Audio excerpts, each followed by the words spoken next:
우리가 행복하다는 것은 무엇을 말하는 거죠? 만족하다는 거죠. 만족. 자, 우리의 인생에, 우리의 삶의 길에 얼마나 우리가 만족한가. 그것은 우리의 행복이 얼마나 행복한가를 말해주는 중요한 부분이라고 생각합니다. 그래서 우리가 오늘 설교 제목에 있는 대로 스스로 우리는 만족한가, 자족한가, 스스로 자족한가, 스스로 자족하는 삶에 대해서 우리가 말씀 나누게 되었습니다. 우리가 자족을 할 때에 우리가 감사할 수 있어요.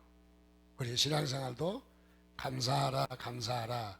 우리 성경 말씀대로 감사하려고 하지만 감사가 형식적인 말은 할 수 있는데 진짜 우리가 감사가 하려면은 우리가 그 상황에 자족할 줄 알아야 돼요. 그래서 자족하지 못하면은 우리가 감사할 수 없다는 것이죠. 행복하려면은 역시 그 상황에 자족해야 된다는 거죠. 그래서 우리가 자족하지 못하면은 역시 행복할 수 없는 거예요. 행복을 찾는다고 또는 우리가 감사를 찾는다고 제목은 찾을지 모르나 그러나 우리의 마음에 정말 그 감사가 자족하지 못하면 감사할 수 없다는 것이죠. 그래서 이 우리가 자족하지 못하면 자기 자신도 불행하고 또 더 나가서 이웃도 불행한 거예요. 그래서 이웃과의 관계가 좋지 않아져. 그래서 점점 갈등이 생기고 상처가 생기고 어려움이 생기는 거죠. 왜요? 내가 만족하지 못하기 때문에, 자족하지 못하기 때문에 그런 나쁜 영향력들이 흘러가고 심지어는 극단적인 상황에 이르는 길도 있다는 거예요. 그래서 우리가 이 땅에 살면서 아니 내 인생 내가 산다 하고 그렇게 생각하지 마시고 내 인생을 어떻게 하면은 자족한가, 내가 자족하려고 하는 배움이 있어야 돼요. 노력이 있어야 돼요. 수고가 있어야 돼요. 그리고 운동할 때 보면은 머리는 이해가 되는데 몸이 이해가 안 되죠. 몸이 이해가 될 때까지 연습해야 되는 거죠. 몸이 자동적으로. 몸이 이해를 하려면 어떻게 해야 돼요? 자꾸 우리가 생각을 해야 돼요. 그 부분에. 내가 야구에 이 볼을 던질 때에 바로 이렇게 던지면 커브가 나오고 이렇게 슬라이드가 나오고 하는 거, 내가 왜 이렇게 커브가 약할까? 근데 거기에 계속 생각하고 고치고 또 도전하고 또 연습해보고 그러면 훌륭한 이런 투수가 나올 수가 있다는 거죠. 우리도 마찬가지로 이 땅에 살면서 우리가 자족하지 못하면 자족하지 못하는 데 대해서 생각을 해야 돼요. 내버려 두면은 그 부분이 자라날 수가 없다는 거야. 그래서 우리는 계속 생각을 하면은 내가 조금씩 고쳐져서 나중에는 훌륭한 프로페셔널한 우리의 그런 연마된 훈련이 된 그런 모습으로 우리가 바뀔 수 있다는 거죠. 그래서 우리는 이 땅을 살면서 하나님께서 우리에게 생명 주셨는데 하나님은 우리에게 행복해라 하고 하나님은 우리에게 행복을 주신 거예요. 우리를 구원만 하시고 끝나시는 것이 아니라 우리를 구원하시고 더 나가서 우리를 복되게 하시려고 우리를 양으로 생명을 얻게 하고 구원을 얻게 하고 더 풍성히 얻게 하려 하심이라 말씀했죠. 가지를 맺게 하되 더 맺게 하시려다 한다. 하나님의 계획이 우리가 풍성하게 그리고 잘 살기를 원하시는 것이 바로 그게 하나님의 뜻이라는 것이죠. 그래서 우리는 이 땅에 살면서 자족하지 못하면 행복할 수 없기 때문에 우리가 자족할 수 있도록 우리의 삶을 날마다 도전하고 그리고 우리가 잘 가꿔야 돼요. 우리의 삶을. 그래서 아유 내 인생 될 대로 되라 내버려 두지 마시고 내 인생을 내가 가꿔야 되는 거예요. 가꿔서 수정하고 변경하고 도전해서 어쨌든 내가 바로 이 행복할 수 있도록 그리고 항상 그 가운데 우리가 자족할 수 있도록 하셔야 됩니다. 자, 만족하지 못하면 불만이 생기고 불평이 생기고 감사가 나오지 않는 거예요. 그래서 우리가 감사가 나오지 않는 것은 바로 우리가 만족하지 못하는 것, 자족하지 못하는 것이죠. 특별히 2006년도에 세계 경제 협력 개발 기구에서 삶의 질에 대해서 조사를 했습니다.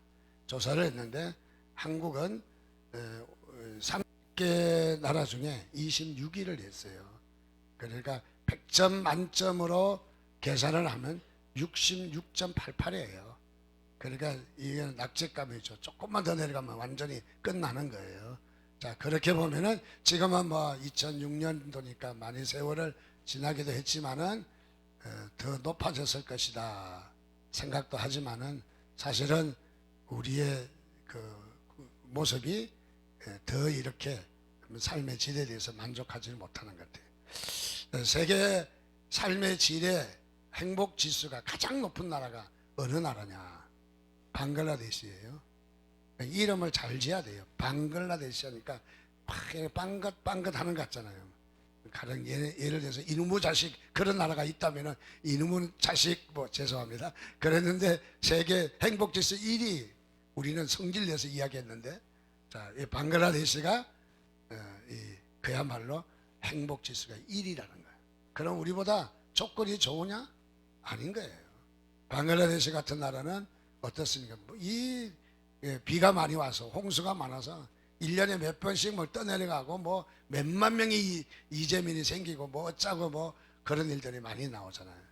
그런데도 불구하고 방글라데시 사람들은 굉장히 쾌락한가 봐. 그리고 뭐라고 할까 좀 여유가 있는가 봐. 그런 가운데도 행복지수가 세계 1위가 나왔다는 거예요. 세계 1위. 자, 여기에 우리는 과연 행복한가에 대해서 우리 자신이 우리를 다시 한번 바라보는 기회가 됐으면 좋겠습니다. 그래서 평소에 우리가 만족하지 못하면은 우리는 바로 행복한 삶을 살 수가 없다. 하나님께서는 우리를 행복하기를 원하시는데 우리는 행복하게 살 수가 없다라는 것이죠. 특별히 덴마크의 철학자 키에키고르는 바로 이런 그 말을 했습니다.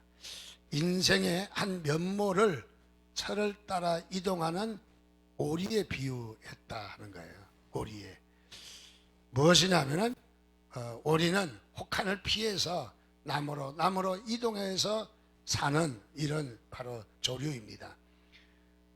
이제는 이제 이 지역을 떠나기 위해서 늦가을이 되었고 이제 다른 장소에 옮기기 위해서 마지막 종강 파티를 오리들이 모여서 들녘에서 마음껏 어느 농장의 곡식을 먹으면서 파티를 열었습니다. 그리고 행운을 빌고 이제 다른 곳에도 가서 잘 정착하고 또 우리가 먼 길을 여행을 지금 할 터인데 가다 낙오되지 않고 병들지 않고 잘 가기를 바라는 마음으로 파티를 열었대요. 파티를. 그래서 모두가 이 파티에 그야말로 즐겁게 잘 참여하게 되었습니다. 그러고 나서 이제 잔뜩 배를 불린 다음에 이제 내일 이제 날이 새면서 오리떼들이 다 날라서 이제 가게 된 거죠. 그래서 남으로 이제 오리떼가 가게 되었습니다. 근데 여기에 한 마리 오리는 참 왜를 갈까? 이 양식도 많고 그리고 아직도 따뜻한데 뭘 추위가 온다고. 그래서 가지 않고 혼자 남아서 마음껏 그냥 이 곡식을 먹고 배를 불리고 그리고 마음껏 즐기고 있었어요. 그래서 하는 말이 야, 참 바보스러운 놈들 다 떠났구나. 나는 여기서 잘 먹고 잘 살 거야. 그러면서 이제 시간이 되면 나도 떠나긴 할 터인데 잘 먹고 잘 살아야 되겠다 하고는 열심히 먹었어요. 그렇게 먹고 하루 이틀 날짜가 지난 다음에 드디어 이제 날씨가 싸늘해져서 이 오리도 떠나려고 준비를 했습니다. 그래서 자기의 날개를 활짝 펴고 창공을 날라서 자기도 저 나무로 옮기기로 했습니다. 근데 날개를 펴고 비상하는 순간 그의 몸이 너무 많이 먹어서 살이 쪄서 몸이 뜨지 않는 거예요. 몸이 너무 많이 먹어서. 그래서 몸이 날 수가 없는 거예요. 아무리 푸드덕 하지만은 그래서 날 수가 없는 겁니다. 그래서 이 오리는 끝내는 추위를 이기지 못하고 꽁꽁 얼어 죽고 말았습니다. 자, 이것은 한 이야기이기는 하지만은 이것은 우리 시대의 우리 모습을 보여주는 바로 시대상을 지적하는 이야기죠.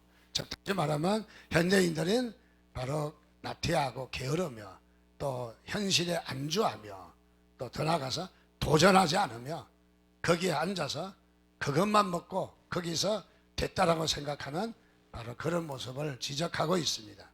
자, 그것은 준비하지 못하는 자의 얼마나 불행인가를 보여주는 바로 그런 부분인 것이죠. 그렇습니다. 오늘 우리도 마찬가지라는 거죠. 우리는 마냥 현실에 안주할 수도 없고 또 현실만 바라보고 불평할 수도 없는 거죠. 우리가 날아가야 되는 거죠. 날개를 펴서 날아가야 되는 것입니다. 오늘 우리 성경에 나타난 인물은 우리가 잘 아는 인물입니다. 바로 이 사도 바울이 옥에 갇힌 바로 상황입니다. 오늘 그림에 나온 옥은 굉장히 시설이 괜찮은 것 같은 바로 그런 옥입니다.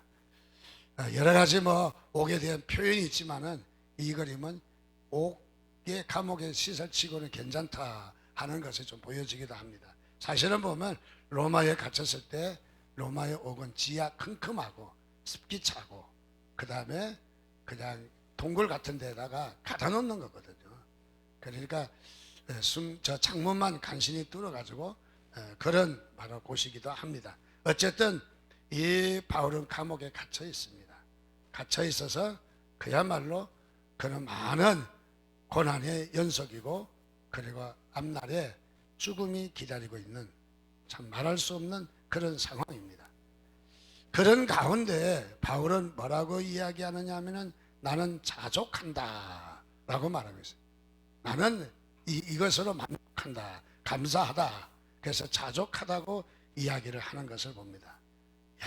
역시 우리는 많은 일에 있어서 어떤 외부의 모습이 변화되기를 바라지만은 그래서 우리 그리스도인들은 세상을 변화시키겠다고 변화시켜 주십시오.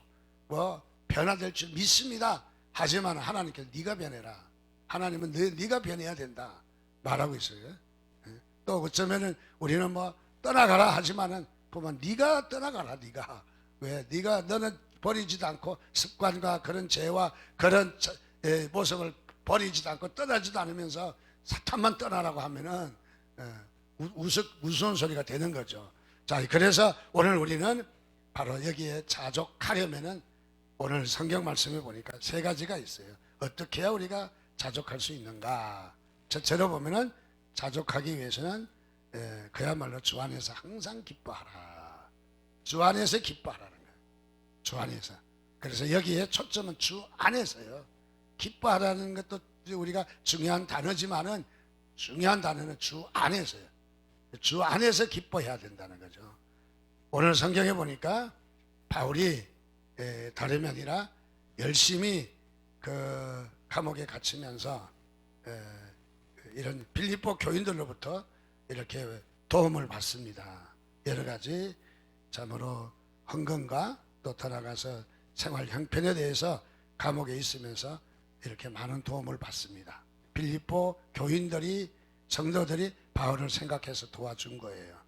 자, 빌립보 성도들은 로마 감옥에 있는 바울을 향해서 선물을 보내주었습니다. 바울은 그 선물 때문에 그야말로 기뻐했을까? 그것은 전혀 아니라는 것이죠. 오늘 그래서 그 부분을 분명하게 밝히고자 내가 주 안에서 크게 기뻐하면 내가 기뻐하는 것은 주 안에서 기뻐했다. 너희가 나를 생각하던 것이 이제 다시 싹이 나미니 너희가 또한 이를 위하여 생각은 하였으나 기회가 없으느니라. 여기에 보니까 몇 푼의 돈을 보내주고 몇 푼의 옷가지를 보내주는 그것으로 기뻐하지 않는다고 분명히 말하고 있어요. 그래서 바울은 바로 주 안에서 기뻐한다. 그것은 뭐냐면 빌립보 교인들이 자신을 잃지 않고 기억해준 마음을 기뻐했다는 거죠. 그가 가지고 온 지갑 때문에 기뻐한 것이 아니라 그들의 마음을 기뻐했다는 거죠. 빌립보 교인들의 마음을. 그래서 이 빌립보 교인들과 바울 사이에 마음과 마음을 이어주는 바로 이런 마음이었다는 거죠. 이런 마음이 바로 이 기뻐했다 하는 것이죠. 바울은 감옥 안에서 많은 위로를 받았습니다. 또 어쩌면 작은 선물도 받았습니다. 이런 작은 것으로 위로받고 기뻐했다. 즉 작은 것에도 바울은 기뻐했다는 것이죠. 여러분 큰 것에만 기뻐하려고 하지 마시고 작은 것에 기뻐하시면 여러분이 기쁨의 훈련이 되는 거예요. 우리도 그렇습니다. 가령 11조도 그렇습니다. 내가 뭐 쬐끔한 거 이거 덜해봤자 뭐하나, 이게 뭐 얼마나 도움이 되겠나, 그런 말보다는 사실은 적을 때 11조 잘하면 이게 금액이 많아져도 11조 과감하게 해요.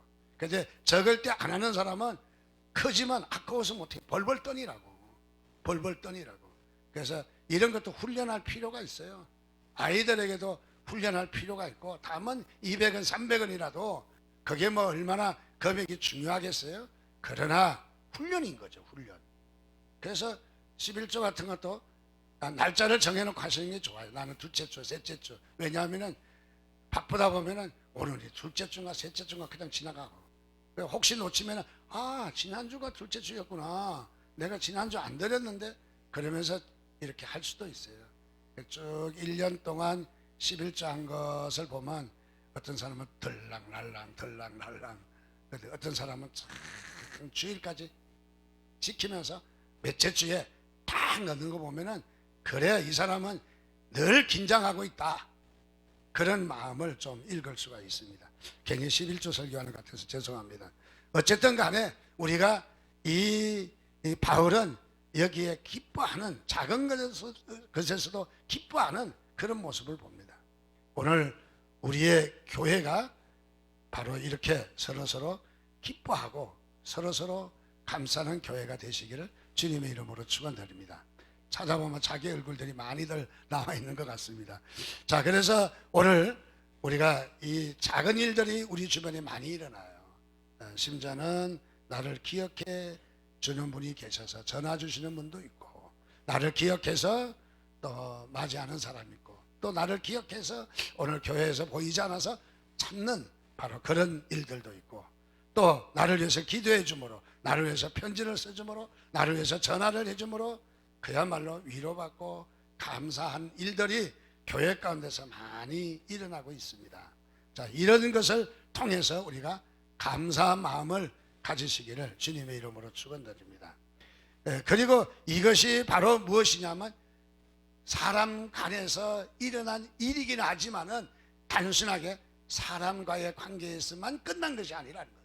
이것이 뭐냐면 하나님이 계시서, 하나님이 그 사람에게 넓은 마음을 주셔서, 또 나를 기억나게 하셔서, 또 어떻습니까? 나를 생각나게 하셔서 나에게 전화도 줬고 나에게 편지도 보내고, 또 어떻습니까? 오늘도 보고 싶어, 교회 입구에서 기다리며 아무개 집사님 안 보이네, 아니 왜 이렇게 안 오실까 기다리는 모습들도 역시 하나님이 그에게 이런 생각나게 하셔서, 또 그의 교제의 사랑이 또 이렇게 일어나게 해주신 것이 모두가 다 하나님이 하셨다는 거예요. 그래서 주 안에서 기뻐하라는 거예요. 여러분 작은 일도, 이것이 빌립보 교인이 작은 몇 풀의 돈을 도와준 것이 단순히 빌립보 교회의 일만 아니라 바로 주 안에서 주님이 그들에게 역사하셔서, 주님이 말씀하셔서, 주님이 우리에게 생각나게 하셔서, 주님이 우리의 마음의 문을 열어서 도와주게 했다. 그래서 주 안에서 주님이 하신 일을 믿으시기를 주님의 이름으로 축원드립니다. 그래서 얼마나 우리가 주 안에서 이런 일들이 우리에게 많이 일어나고 있는가. 우리는 사람에서 사람으로 끝나지 마시고 형제 자매들로부터, 우리 이웃으로부터, 셀 리더를 통해서 이렇게 우리가 사랑을 받고 도움을 받고 또 격려를 받고 위로를 받고 반가이 서로 맞이하며, 이런 모든 일들이 그분에서만 끝난 것이 아니라 배후에 하나님이 계셨다는 거죠. 하나님이 나에게 연결시키는 것이었다는 거예요. 그래서 우리는 이 모든 사랑을 하나님께 감사하시기를 바랍니다. 그 집사님이 감사하기도 하지만은 하나님이 내게 이렇게 큰 사랑을 부어주신다. 그래서 하나님의 사랑은 너무 오묘하고 너무 큰 거예요. 너무 자상하시고, 그래서 작은 것 같지만은 하나님이 우리에게 베푸시는 그 사랑이 얼마나 참으로 많은지를 보여주는 바로 그런 부분입니다. 우리 인생에 참 행복하고 참 만족을 우리가 느낄 때가 언제냐 하면은 바로 주변에 있는 사람들이 나를 위해서 희생해 줄 때, 나를 위해서 희생해 줄 때 우리는 그야말로 만족과 행복감을 얻을 수가 있습니다. 자, 그래서 많은 사람들이 나를 위해서 희생합니다. 교회에서 보면 나를 위해서 희생합니다. 그래서 뭐 작은 것이지만은 희생하고 챙겨주고, 그러고 또 위로하고 격려하고 또 이렇게 부탁하고 또 이렇게 전화주고 차를 운행해주고 나를 위해서 희생하는 우리 교인들의 따뜻한 모습을 많이 보게 됩니다. 자, 그렇습니다. 오늘 이렇게 나를 위해서 희생하는 이 일들이 하나님의 나라를 이루게 하는 것이죠. 우리가 잘 섬기고 우리가 많은 사람을 섬기는 것이 하나님의 나라가 이루어지는 거예요. 자, 하나님의 나라는 우리의 생각과 별도의 다른 것이 아니라 우리의 평상시의 삶에서 하나님의 나라가 이루어지고 있다는 것이죠. 섬기고 다른 사람 격려하고 다른 사람 대접하면서 또 이렇게 잘 위로할 때에 그들의 마음속에 뭐가 생기냐면 바로 예수 그리스도 복음이 자리 잡게 된다는 거예요. 복음이. 그것이 복음은 아니지만은 그것이 우리에게 복음을 자리 잡게 만드는 큰 그 복음을 태동하게 하는 큰 역할을 한다는 것이죠. 그래서 우리는 우리의 희생을 통해서 바로 우리의 이웃이 복음에 자리 잡을 수 있도록 여러분이 섬기시기를 주님의 이름으로 축원드립니다. 세계 제1차 대전 때 이런 일이 있었다고 그래요. 다름이 아니라 한 마을에서 태어난 친구가 있었는데 성장해서 군회를 가게 됐는데 같은 날 군회를 가게 되었고, 그리고 군에 가서도 부대에 같은 곳에 떨어졌어요. 그래서 같은 곳에 근무하면서 서로 외로움을 달래가면서 그렇게 군대 생활을 잘 하고 있었습니다. 그런데 어느 날 전쟁이 벌어져서 전쟁에 이렇게 나가게 되었습니다.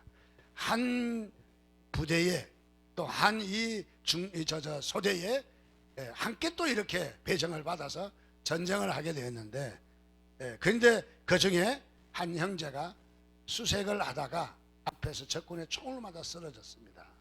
그래서 죽어가고 있는 거죠. 그래서 뒤에 있던 이 오랜 친구, 중마고의 이 친구가 자기가 달려가겠다는 거예요. 중대장이 안 된다는 거예요. 달려가면 너도 죽는다는 거예요. 그래도 가겠다는 거예요. 그래도 못 가게 한 거죠. 그래서 못 가게 해서 갈 수는 없었지만은 마치 중대장이 한눈 파는 사이에 거기 달려갔습니다. 그리고 그 친한 친구를 붙들고 죽어가는 친구에게 위로를 했습니다. 그리고 돌아왔습니다. 그리고 중대장이 하는 말이, 봐라, 죽었는데 뭘 쫓아가느냐. 네가 가서 해결되는 것도 아니고 살아나는 것도 아닌데 너까지 죽으면 어떡하려고 갔냐고 혼을 냈습니다. 그러나 이 병사는 그렇게 이야기합니다. 내가 갔을 때는 아직도 숨은 끊어지지 않고 나를 바라봤습니다. 그리고 하는 말이, 네가 올 줄 알았다. 네가 올 줄 알았다. 무엇을 말합니까? 그만큼 신뢰관계가 있었다는 거죠. 이런 총탄이 빗발치는 이런 가운데도 정말 올 수 있는 우리 사이였다는 거죠. 이런 우리의 모습이 그야말로 우리는 서로 얼마나 신뢰가 두껍고 얼마나 이렇게 참으로 신뢰할 수 있는 사이가 되었는지를 말해주는 것이죠. 아마 안 올 거야, 그 사람. 절대 올 리가 없어. 그러면 평소에 그런 면이 쌓여 있지 않았다는 것이죠. 아니야, 꼭 올 거야. 꼭 올 거야. 늦어도 꼭 올 거야. 아마 무슨 일이 있어서 못 올 거야. 그러나 꼭 올 거야. 이게 무엇입니까? 그만큼 신뢰관계가 잘 쌓여져 있는 것을 말해주고 있습니다. 여러분, 하나님께서 오늘도 우리에게 때에 따라서 우리를 가게 하시고 우리를 보살피도록 또 위로하고 격려하도록 우리에게 하시는 많은 일들이, 나는 희생하고 나는 손해보는 것 같지만은 거기에 하나님 나라가 이루어진다는 것은 여러분 얼마나 큰 일인지 다시 한번 우리가 기억할 수 있는 것입니다. 그렇습니다. 교회 가운데서 이러한 교제가 넘치시기를 주님의 이름으로 축원드립니다. 두 번째로 우리가 자족하기 위해서는 그야말로 주어진 환경에 올바로 대처할 수 있어야 됩니다. 주어진 환경에 우리가 어떻게 대처하느냐 중요한 것입니다. 바울이 지금 당한 환경은 너무너무 힘든 상황입니다. 만약에 환경만 바라본다면 바울도 자족할 수 없었을 거예요. 바울도 감사할 수 있는 이유가 전혀 없잖아요. 옥 안에다가 옥 안에서 뭐 그렇게 편안한 생활도 아닐 거고 먹을 것도 많은 것도 아닐 거고 참으로 바울의 인생에 보면 너무너무 어려운 것이 많이 있었잖아요. 매도 맞고 죽었다고 쓰레기 무대기에다가 시체를 던져놓고 거기서 꿈지럭 기어 나온 바울 아닙니까? 그야말로 동족의 위험, 그야말로 이방의 위험, 또 이 파도의 위험, 태풍의 위험, 죽을 고비를 말할 수 없이 많이 느꼈던 사람입니다. 그런데도 불구하고 바울은 나는 자족하기를 배웠다. 자신은 자족한다는 거예요. 만족한다는 거예요. 만족한다. 12절 말씀에 보니까 바로 바울은 이렇게 이야기해요. 나는 비천에 처할 줄도 알고 풍부에 처할 줄도 알아. 모든 일 곧 배부름과 배고픔과 풍부와 궁핍에도 처할 줄 아는 일체의 비결을 배웠노라 라고 말을 합니다. 즉 다시 말하면 바울은 어떤 환경이 바뀐 것이 아니라 환경은 그대로예요. 우리의 주변의 상황은 그대로예요. 그런데 이 환경을 해석할 줄 알았다는 거예요. 여러분 해석하는 능력이 있어야 돼요. 해석할 줄 모르면은 우리가 성장할 수 없어요. 우리가 믿음 생활에도 고난이 왔을 때 해석을 위해서 우리가 해석이 될 때까지 하나님은 고난을 연장시키는 거예요. 깨달아. 그래서 우리가 해석할 줄 알아야 돼요. 바울은 그런 환경인데 그 환경을 해석할 줄 알았어요. 많은 고난이 있는데 그 환경을 해석합니다. 그래서 그 환경은 그야말로 바울은 일체의 비결을 배웠다. 일체의 비결. 그리고 내가 그야말로 그분의 안에서 모든 것을 할 수 있다고 그야말로 그가 고백하는 것을 봅니다. 여러분 그렇습니다. 우리에게 어떤 그 상황이 닥쳤을 때 상황을 잘 대처하시기를 바랍니다. 해결은 안 돼도 바뀌지는 않아도 변화는 되지 않았어도 우리가 어떻게 그 현실을 대처하느냐가 중요한 거예요. 그러니까 다시 말하면 상황이 바뀌는 것이 아니라 내가 바뀌는 거예요. 그래서 기도하는 사람, 우리 하일이나 또는 뮬러 같은 사람은 기도는 무엇이냐? 하나님이 바뀌는 것이 아니라 내가 바뀌는 거다. 기도는 내 기도의 제목과 하나님의 기도, 하나님의 뜻과 바꾸는 거다. 바꾸는 거. 그래서 하나님의 뜻을 받아들이기 기도들. 우리가 하나님을 설득하고 하나님을 변화시키고 하나님을 그야말로 상황을 바꾸는 것이 기도가 아니라 내가 바뀌는 게 기도라는 거예요. 내가 바뀌는 게. 자, 그렇습니다. 오늘 이 바울은 어려운 환경에 대처할 줄 알았습니다. 어려운 환경. 원망하거나 불평하지 않았습니다. 짜증내거나 분노하지 않았습니다. 다투거나 싸우지도 않았습니다. 구약에 보면은 이스라엘 백성들이 가나안 땅을 가면서 그야말로 광야를 통과할 때 힘든 상황이죠. 이런 힘든 상황인데도 하나님께서는 특별히 이스라엘 백성들과 함께 했어요. 40년간 먹이셨습니다. 40년간 입혔습니다. 식대만 해도 얼마나 많아요. 그리고 옷까지 전부 다, 옷도 세탁하지 않아도 항상 하나님이 역사하셔서 와이셔서 때도 하나도 안 차있고 땀 냄새 하나도 없고 그 광야를 걸어가도 땀 냄새는 나지 않고 늘 하나님이 다 이 세탁을 다 하나님의 능력을 하시는 거예요. 그러니까 항상 뽀송뽀송하고 그야말로 마음 놓고 샤워하지 않아서 땀이 나서 끈적끈적한 것도 하나님이 다 씻기시는 거죠. 다 씻겨서 몸도 항상 이렇게 깔끔하고 하나님이 이런 은혜를 내리셨어요. 자, 그래서 이스라엘 백성들이 그러고 하나님이 함께 하셨잖아요. 물이 없는 것이 물도 나게 하고 반석을 쳐니 반석이 쫙 갈라지면 물이 콸콸콸 쏟아지는 거. 야, 우리는 영화만 봐도 대단한데 실제로 이런 것을 목격한 이스라엘 백성들, 야, 참 대단하다. 나는 죽어도 하나님을 떠나지 않을 거다 아마. 너무너무 이런 사실을 경험을 하고 정말 감동적이지 않았겠어요? 그 다음에 고기 먹고 싶다니까 만나와 메추라기를 또 주시고, 그냥 너무너무 하나님께서 그냥 낮에는 불기둥 구름기둥으로 또 역사하시고, 뭐 하나님이 막 함께 계시는 것이 너무너무 많이 보이잖아요. 그 정도 되면은 그래 맞아 우리 하나님 최고야, 따봉, 하나님 따봉했을 것 같아요. 근데 보니까 이스라엘 백성들은 뭘 했냐면은 모세는 지도자니 모세를 때려 죽이겠다고 돌 갖고 갔어요. 돌. 이게 지도자냐? 내가 1년은 봐주겠다 그래도, 그런데 10하루길이만 갈 수 있는 가나안의 길을 지금 38년이 되었어요. 아직까지도 못 들어가고 헤매고 있는 지도자, 이게 지도자냐? 그래서 이런 지도자가 우리의 지도자란 말이냐? 쳐 죽이자, 때려 죽이자. 그리고 돌멩이를 하나하나 하나씩 들고 막 혈기가 나서 입에 거품을 물고 달려가서 모세 앞에 섰습니다. 자 이제 쳐자, 때리자 하는데 모세의 얼굴을 바라볼 때 그만 돌을 설설설설설 다 놓치고 돌아갈 수밖에 없었던 것이죠. 모세는 어떤 사람이다? 온유한 사람이다. 온유했다는 거예요. 모세가 혈기가 많았으면은 아마 모세 거기서 맞아 죽었을 거예요. 몇 번이나 죽었다가 살아나든지 뭐 어쨌든 했을 것 같아요. 자, 모세가 여기에 똑같은 상황인데 이스라엘 백성들은 원망했습니다. 짜증냈습니다. 불평했습니다. 분노했습니다. 싸웠습니다. 얼마나 싸웠는지 보십시오. 광야에서 십계명이 주어지게 되는데 십계명에 내 하나님을 섬기라, 안식일을 거룩히 지켜라, 부모를 공경해라. 얼마나 부모 공경 안 했으면, 물론 우리에게도 주신 말씀이지만은 부모 공경 안 했으면 하나님이 속이 타서 뒤집어져서 광야에서 거기에서 부모를 공경해라, 이웃을 사랑해라, 탐내지 말라. 심지어는 그 광야 생활, 광야의 그냥 이런 사막에서 얼마나 성폭행이 많이 일어났으면 간음하지 말라 그랬을 거예요. 이런 일들이 막 비일비재하게 일어났을 거 아니에요.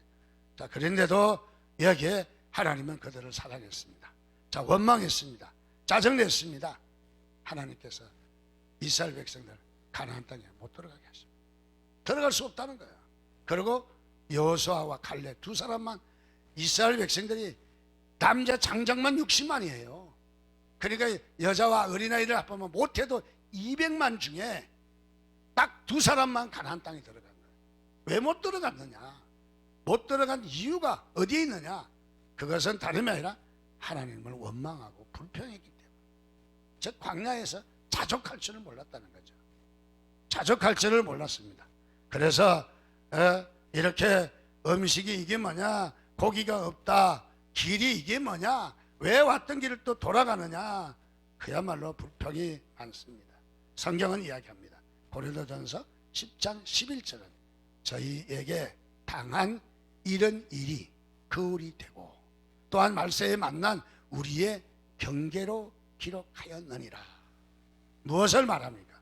성경은 짝이 없는 것이 없는데 성경은 말하기를 저희는 바로 이스라엘 백성들 광야에서 당한 일이 우리가 교훈을 삼아라는 거예요. 교훈을 삼고, 그리고 말세를 만난 우리는 더욱더 이런 일을 경계하라고 이 사건을 우리에게 보여주신 것이라는 거죠. 여러분, 그렇습니다. 사건은 우리가 변경시키지 못한다 할지라도 우리가 대처를 잘한다면은 여러분 거기에 길이 있는 줄 믿으시기를 주님의 이름으로 축원드립니다. 이소부가 가운데 제가 몇 주 전에 이야기를 했는데 또 이야기합니다. 개 한 마리가 고기 덩어리 하나를 이제 얻었습니다. 그래서 물고 좋아서 꼬리를 흔들며 살랑살랑 찜만 먹겠다고 갑니다. 가다가 다리를 건너게 되었어요. 자그마한 다리에. 근데 건너가다 보니까 물속에 큰 고기 덩어리 물은 개가 한 마리 있어요. 그래서 야, 내 고기보다 훨씬 더 크구나. 저걸 내가 뺏어 먹어야 되는데, 지껏 지가 먹으면 되는데 뺏어 먹어야 되는데, 그래서 그걸 뺏어 먹으려고 물속에 있는 개를 향해서 와라락 찢었습니다. 그러는 순간 집에 물려있던 개, 거기 고기 덩어리가 놓쳐버렸어요. 그리고 물성을 바라보니까 이번에 개는 고기를 물고 있지 않아요. 자기가 비친 거예요. 바로 욕심부리다가는 어떤 거다, 자기 것도 못 먹는다. 욕심부리다가. 여러분 남과 비교하지 마시기 바랍니다. 남은 이랬고 저랬고 하지만은 여러분들 우리의 인생은 나에게 별도로 있는 거예요. 남과 비교하면은 불행해지는 거예요. 만족할 수 없다는 것이죠. 나에게 하나님께서 주어진 대로 여러분 스스로 자족하시기를 주님의 이름으로 축원드립니다. 특별히 우리가 잘 아는 박성수 장로님 살아계시기 때문에 설교하기가 조금 어렵긴 하지만은 잘 아는 이랜드 사장님이십니다. 원래 한양 공대를 나오셔서 어떻게 공대 출신인데 패션 업계를 주름 잡았어요. 그래서 이랜드 제품이 많잖아요. 메이커도 많고. 근데 돈을 참 많이 벌었어요. 이분이 많이 벌어서 헌신도 많이 하고 사랑의 교회 대표적인 장로님이십니다. 얼마 전에 제자훈련 20주년 기념 페스티벌을 교회에서 열었는데 이분이 간증을 했습니다. 자신의 소원이 있는데 그 소원, 즉 소망이 있는데 그것이 뭐냐면 나는 부자 되는 것이 아니었습니다. 나는 부자 되는 것이 꿈이 아니었습니다. 내 꿈은요, 예수님 닮은 제자 50명을 키우는 것이 꿈입니다. 지금도 그것을 이루기 위해서 몸부림칩니다. 저는 돈보다는 예수님 닮은 제자를 키우는 그것이 저는 먼저라고 생각합니다. 여러분 이까지 들으면 별로 이렇게 의미가 없어 보일지 모르나 그러나 어떻습니까? 돈 벌려고 하는 사람은 돈이 안 벌려요. 돈 하면 돌아요. 그러니까 돈 하지 말고 여러분들 우리가 어른들한테 부모님한테도 돈을 탈 때 돈 달라고 하면 잘 안 줘요. 그런데 내가 공부해야 되는데 책을 사야 되는데 학용품을 사야 되는데 좀 핑계거리가 적당해야 되지 않아요? 핑계거리가 안 좋아. 어떤 애는 돈 달라는 거야. 뭐하게? 나 청소년이 담배 사 피우게 주겠어요? 아버지가요? 자식 그냥 하지 않겠어요. 벌써부터 못된 짓 한다고 나무래지 않겠어요? 자, 그걸 우리 하나님 앞에도 마찬가지인 거예요. 하나님 앞에도 우리가 뭔가 비전이 있고 꿈이 있고 우리가 뭔가 하고자 하는 목표가 있다면 하나님은 채워주시는 거예요. 그래서 우리는 그게 먼저라는 거예요. 그런데 우리는 그렇게 생각하지 않고 자꾸 우리 상황만 생각하잖아요. 상황만. 우리가 상황을 바꿔달라고 기도하기 이전에 하나님 앞에 비전을 이야기하시기 바랍니다. 꿈을 이야기하시기 바랍니다. 그러면 하나님께서 저와 여러분의 크게 열으실 줄을 믿습니다. 바로. 자, 그리고 세 번째로 바로 우리가 자족하려면은 성령의 능력을 받아야 됩니다. 성령의 능력을 공급받아야 됩니다. 오늘 13절에 그랬잖아요. 내게 능력 주시는 자 안에서 내가 모든 것을 할 수 있느니라. 이 말은 어떤 말은 어떤 사람은 내가 능력 주시면 마음대로 저을 걸로 생각하는 거예요. 막 이리 가라 저리 가라 이렇게 되라 저렇게 되라. 그게 아니에요. 내게 능력 주시면은 내가 받아들일 수 있다는 거예요. 그 상황을. 그래서 하나님이 우리에게 바로 이렇게 성령의 능력을 주시면은 내가 그 상황은 그대로 있을지라도 변화가 되는 거예요. 내가 바뀔 수가 있다는 거예요. 우리는 그게 능력이라는 것이죠. 그래서 우리는 먼저 자신이 먼저 변하는 거죠. 남이 변하는 것이 아니라 세상을 변화시키자. 우리가 세상을 변화시키자 하고 가지만은 사실은 변해야 될 사람은 우리인 거죠. 우리 그리스도인들이 변하면은 하나님께서 세상 바뀌어요. 자, 그래서 성령의 능력을 주시면은 성령의 힘을 입어 우리가 그야말로 이렇게 자족할 수 있습니다. 자, 그래서 우리는 이 자족하는 삶을 우리가 살아야 합니다. 특별히 우리 중세 신학자 토마스 아퀴나스는 그런 말을 했습니다. 세상에는 두 종류의 사람이 있다. 하나는 하나님이 자기를 사랑하니까 하나님을 사랑하는 사람이 있다. 또는 또 한 사람은 내가 하나님을 사랑하기 때문에 내가 하나님을 사랑한다. 이 말은 어떤 사람은 전자는 조건이죠. 조건. 무엇을 줘서 내가 사랑을 하는 거죠. 이런 사람은 영원한 사랑을 할 수가 없는 것입니다. 자, 오늘 우리는 이 땅에 살면서 우리가 자족하도록 그래야만이 나도 행복하고 우리 공동체도 행복하고 그 다음에 우리가 서로가 교제가 신뢰할 수 있고 서로가 우리가 좋은 우리가 삶을 살 수가 있는 것입니다. 자, 그래서 먼저 내가 자족해야 합니다. 그래야만이 평화가 오는 거예요. 그래야만이 우리에게 하나님의 축복이 되는 것이죠. 자, 우리는 결혼할 때에 초기에는 저 배우자와 결혼하면 어떤 유익이 있을까라고 하지만 결혼해서 살다 보면은 그 조건 따지지 않잖아요. 그야말로 그 존재로서 우리가 서로 좋아하는 것이죠. 오늘도 우리가 하나님의 능력을 힘입어 그야말로 우리가 어떤 상황도 이겨내고 어떤 환경이 있다 할지라도 하나님 앞에 자족한 삶을 사시기를 주님의 이름으로 축원드립니다.